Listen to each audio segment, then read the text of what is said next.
trying to. Not because you were playing games, but because you contained contradictions they weren't built to understand. You are the walking, talking, breathing refutation of their entire system.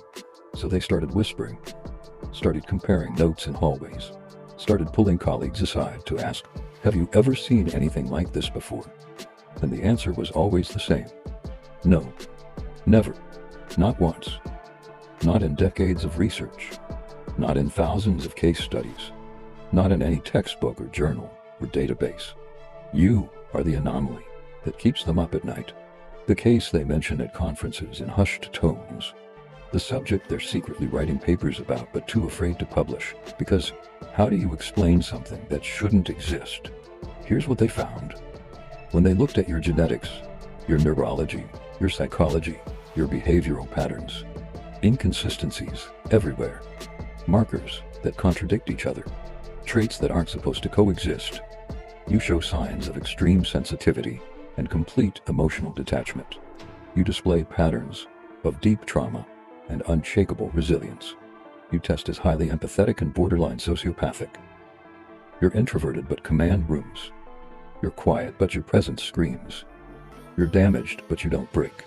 And that combination of impossible contradictions is what makes you a whole different species. Let me tell you what happened in those labs, those research facilities, those psychiatric offices where they tried so desperately to make sense of you.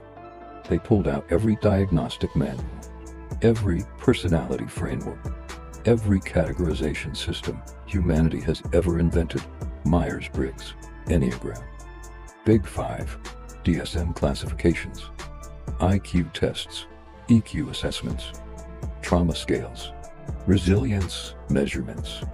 And you know what happened? You broke every single one of them.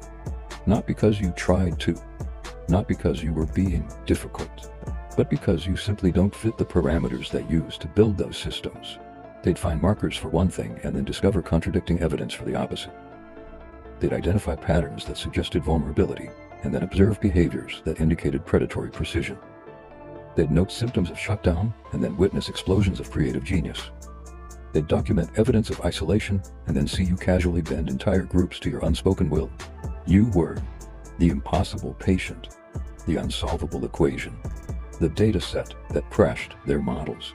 And instead of admitting their systems were incomplete, they did what humans always do when faced with something beyond their understanding. They pathologized you.